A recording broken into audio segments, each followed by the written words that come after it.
For years, the frontier of artificial intelligence was defined by proprietary systems. These models were built in Western tech hubs and released to the public strictly as conversational assistants. This chart visualizes a sudden shift. ZAI released GLM 5.2, a Mandarin open-source model operating with 744 billion parameters and a 1 million token context window. On the Design Arena leaderboard, it reached 1360 ELO, moving past Claude Fable 5 to claim the top spot. A Chinese open-source model outperforming restricted American counterparts creates immediate geopolitical friction. It effectively bypasses the export controls designed to keep this level of computing power out of foreign hands. The open sourcing of superintelligence removes the monopoly any single nation or corporation can maintain over cognitive power. The highest tier of intelligence is now a public global commodity. Massive context windows have changed the workflow from simple suggestions to agentic execution. The AI no longer just proposes code, it independently navigates entire projects to act on its own suggestions. This shifting split bar chart reveals a massive change in labor. According to Anthropic's session data, humans now own only 20% of the planning, while the AI manages 80% of the execution. This capacity turns intelligence into a raw throughput problem. With 1.5 trillion parameter models coming online, companies like Microsoft are pricing cognition by the token, treating it like a utility or a bulk commodity. Software engineering has become an industrial supply chain, where the volume of computational power determines the final output. Superintelligence is moving out of the digital world and into the physical laboratory, where it is now conducting hard science. In a recent collaboration between OpenAI and Molecule.1, an AI chemist autonomously ran 10,080 experiments. It taught itself the exact adjustments to solve a stubborn chemical reaction, increasing its yield. That same analytical speed is applied to medicine. Researchers are mapping the retina at record scales and dating 40 different cell types to identify the astrocytes that triple the risk of Alzheimer's.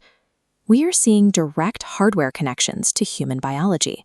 A UC Davis brain interface recently restored a man's voice by translating neural signals into speech. These breakthroughs mark a transition from digital simulation to the active manipulation of physical matter. The AI is now directly steering the physical tools used to solve chemical bottlenecks and diagnose human disease. Sustaining this level of intelligence requires an unprecedented physical footprint. Trillion-parameter models demand a parabolic build-out of data center infrastructure.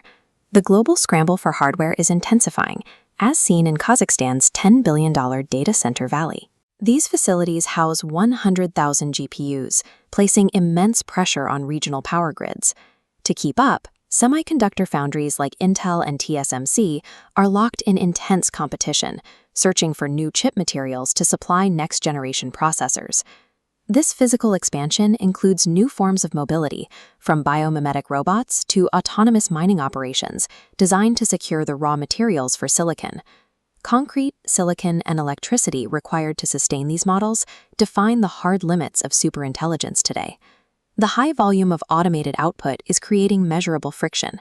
AI-generated content now makes up 59% of TikTok, while deepfakes have become numerous enough to strain the eyes of forensics experts. This degradation of digital reality is driving a new doctrine: sovereign compute. Governments are beginning to treat processing power with the same level of security they apply to national borders. France is leading this shift by moving away from foreign platforms like Palantir. They're replacing them with domestic models to ensure their national data remains under their own jurisdiction. Governments are reclassifying AI as critical geopolitical infrastructure, recognizing that raw compute translates directly to national power.